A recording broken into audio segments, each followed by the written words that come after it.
ನಮಸ್ಕಾರ ಸ್ನೇಹಿತರೆ, ನನ್ನ ಯೂಟ್ಯೂಬ್ ಚಾನಲ್ ವೀಕ್ಷಕರಿಗೆ. ನಾನಿವತ್ತು KSRTCಯಲ್ಲಿ ಏನು ನಡೀತಾ ಇದೆ, ಚಾಲಕ ಕಮ್ ನಿರ್ವಾಹಕ ಹುದ್ದೆಗೆ ಸಂಬಂಧಪಟ್ಟ ಹಾಗೆ 2 ವಾರಗಳಿಂದ ಚಾಲನಾ ವೃತ್ತಿ ಪರೀಕ್ಷೆ ಸ್ಥಗಿತಗೊಂಡಿತ್ತು. ಕಾರಣ ಏನಂತೇಳಿ ನಿಮಗೆಲ್ಲ ಗೊತ್ತಿರುವ ಹಾಗೆ ಸೆನ್ಸರ್ ಏನೋ ಪ್ರಾಬ್ಲಮ್ ಆಗಿತ್ತು. ಸೆನ್ಸರ್ನ ಸರಿಪಡಿಸೋಗೋಸ್ಕರ 2 ವಾರಗಳ ಕಾಲ ಏನಾಗಿತ್ತು ಅಂದರೆ ಚಾಲನಾ ವೃತ್ತಿ ಪರೀಕ್ಷೆ ಸ್ಥಗಿತಗೊಂಡಿತ್ತು.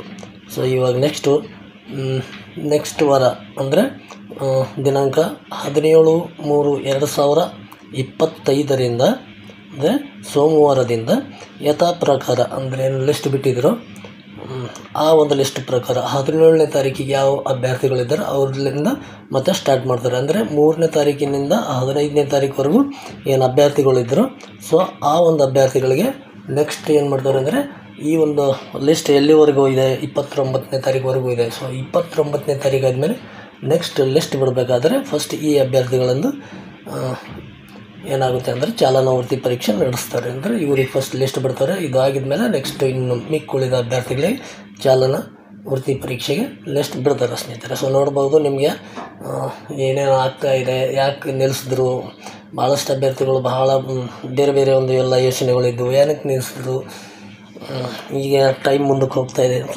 ಒಬ್ಬೊಬ್ಬರು ಒಂದೊಂಥರ ಎಲ್ಲ ಯೋಚನೆ ಮಾಡ್ತಾಯಿದ್ರು. ಅಂಥ ಎಲ್ಲ ಯೋಚನೆಗಳಿಗೆ ಒಂದು ಉತ್ತರ ಸಿಕ್ಕಿದೆ. ನೋಡ್ಬೋದು ಸ್ನೇಹಿತರೆ ನೀವಿಲ್ಲಿ. ನೋಡಿ ಸ್ನೇಹಿತರೆ, ದಿನಾಂಕ 15/3/2025 ಕರ್ನಾಟಕ ರಾಜ್ಯ ರಸ್ತೆ ಸಾರಿಗೆ ನಿಗಮ ಕೇಂದ್ರ ಕಚೇರಿ ಬೆಂಗಳೂರು.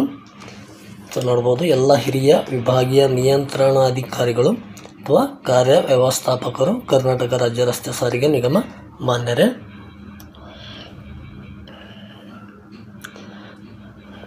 ಇಲ್ಲಿ ವಿಷಯ ನೋಡ್ಬೋದು ನೀವು.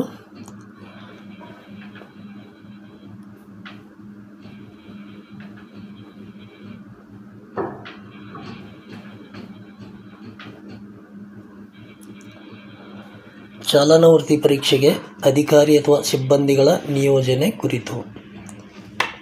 ಈ ಒಂದು ಚಾಲನಾ ವೃತ್ತಿ ಪರೀಕ್ಷೆ ನಡಿಬೇಕಾದ್ರೆ ಎಲ್ಲ ಸಿಬ್ಬಂದಿಗಳು ಬೇಕಾಗಿದ್ದಾರಲ್ಲ, ಯಾಕಂದರೆ ಈಗ ಆ ಒಂದು ಸೆನ್ಸರ್ ವರ್ಕ್ ನಡಿಬೇಕಾಗಿದ್ದರೆ ಎಲ್ಲ ಸಿಬ್ಬಂದಿಗಳು ಅವ್ರವ್ರ ಡಿಪೋಗಳಿಗೆ ಅವ್ರವ್ರ ಘಟಕಗಳಿಗೆ ಮತ್ತೆ ತಿರುಗಿ ಕೆಲಸಕ್ಕೆ ಹೋಗಿದ್ದರು.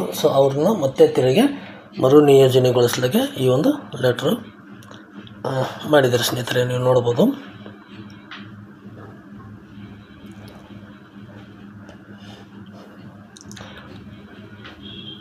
ನೋಡಿ ಸ್ನೇಹಿತರೆ, ಮೇಲಿನ ವಿಷಯಕ್ಕೆ ಸಂಬಂಧಿಸಿದಂತೆ ಉಲ್ಲೇಖ 1ರ ಜಾಹೀರಾತಿನನ್ವಯ ಚಾಲಕ ಕಮ್ ನಿರ್ವಾಹಕ ಹುದ್ದೆಗೆ ಅರ್ಜಿ ಸಲ್ಲಿಸಿ ಚಾಲನಾ ವೃತ್ತಿ ಪರೀಕ್ಷೆಗೆ ಅರ್ಹರಾಗಿರುವ ಅಭ್ಯರ್ಥಿಗಳಿಗೆ ದಿನಾಂಕ. ನೋಡ್ಬೋದು ಸ್ನೇಹಿತರೆ, ಇಲ್ಲಿ ಗಮನಿಸ್ಬೋದು ನೀವು. ದಿನಾಂಕ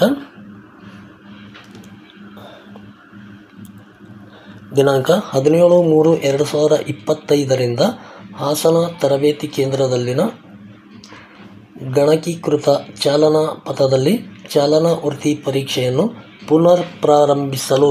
ನೋಡಬಹುದು ಸ್ನೇಹಿತರೆ, ಗಮನಿಸ್ಬೋದು ನೀವು ನೋಡಿ. ಪುನರ್ ಪ್ರಾರಂಭಿಸಲು ಅನುಮೋದನೆ ನೀಡಿರುತ್ತಾರೆ. ಅದರಂತೆ ನಿಯೋಜಿತ ಸದರಿ ದಿನಾಂಕಕ್ಕೆ ಈಗಾಗಲೇ ಏನು ಡೇಟು ಇದು ಮಾಡಿದರೆ ಇಂತಿಂಥ ಒಂದು ಅಧಿಕಾರಿಗಳು ಬರಬೇಕು ಅಂಥೇಳಿ ಏನು ಫಿಕ್ಸ್ ಮಾಡಿರ್ತಾರೆ ಮುಂಚೆ.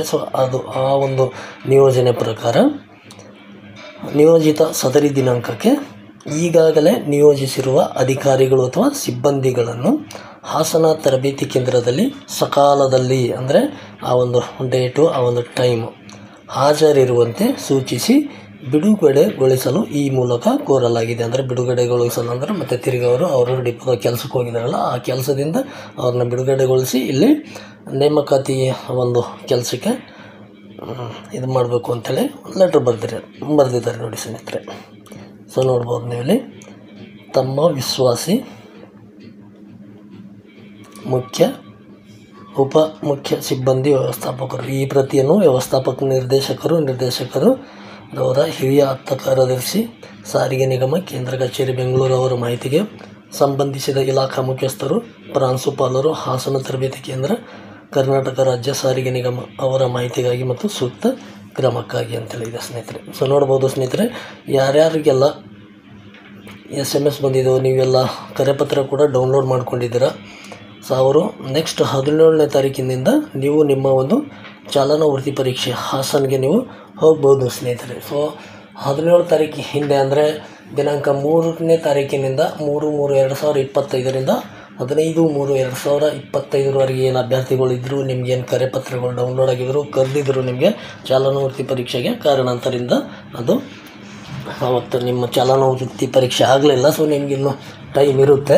ನೆಕ್ಸ್ಟು ಮುಂದಿನ ತಿಂಗಳು ಅಂದರೆ ಏಪ್ರಿಲ್ 2025 ಏಪ್ರಿಲ್ ತಿಂಗಳಲ್ಲಿ ನಿಮಗೆ ಫಸ್ಟು ಇದು ಆಗಿದ್ದು ಈ ಒಂದು ಲಿಸ್ಟ್ ಏನು ಬಿಟ್ಟಿದ್ದಾರೆ, ಈ ಲಿಸ್ಟ್ ಆಗಿದ ತಕ್ಷಣ ನಿಮ್ಗಳನ್ನು ಕರೀತಾರೆ ಸ್ನೇಹಿತರೆ. ನಿಮ್ಗಳು ಮುಗಿದ ಮೇಲೆ ಇನ್ನು ಮಿಕ್ಕುಳಿದ ಅಭ್ಯರ್ಥಿಗಳಿಗೆ ಕರೀತಾರೆ ಸ್ನೇಹಿತರೆ. ಸೊ ಇದಾಗಿತ್ತು ಸ್ನೇಹಿತರೆ ಇವತ್ತಿನ ಈ ಒಂದು ಮಾಹಿತಿ. ಈ ಒಂದು ಮಾಹಿತಿನ ನಿಮಗೆ ಇಷ್ಟ ಆಗಿದರೆ ಒಂದು ಲೈಕ್ ಮಾಡಿ, ಹಾಗೂ ನನ್ನ ಚಾನಲ್ ಇನ್ನೂ ಯಾರ್ಯಾರು ಸಬ್ಸ್ಕ್ರೈಬ್ ಆಗಿಲ್ಲ ದಯವಿಟ್ಟು ಸಬ್ಸ್ಕ್ರೈಬ್ ಮಾಡ್ಕೊಳ್ಳಿ. ಜೊತೆಗೆ ನಿಮ್ಮ ಒಂದು ಸ್ನೇಹಿತರು ಯಾರ್ಯಾರು ಈ ಒಂದು ನೆಕ್ಸ್ಟ್ ಡೇಟ್ ಇದೆ ಅಂತೇಳಿ ಯಾರ್ಯಾರು ಕಾಯ್ತಾ ಇದ್ದೀರೋ, ಸೊ ಅಂಥ ಅಭ್ಯರ್ಥಿಗಳಿಗೆ ಈ ಒಂದು ಮಾಹಿತಿಯನ್ನು ಶೇರ್ ಮಾಡಿ ಅಂತ ಹೇಳ್ತಾ, ನಿಮ್ಮ ಅನಿಸಿಕೆ ಅಭಿಪ್ರಾಯಗಳೇನಾದರೂ ಇದ್ದರೆ ಖಂಡಿತವಾಗ್ಲೂ ನೀವು ಕಾಮೆಂಟಲ್ಲಿ ಕೇಳ್ಬೋದು ಅಂತ ಹೇಳ್ತಾ ಸ್ನೇಹಿತರೆ, ಮತ್ತೆ ಸಿಗೋಣ ಮುಂದಿನ ವಿಡಿಯೋದಲ್ಲಿ. ಧನ್ಯವಾದಗಳು.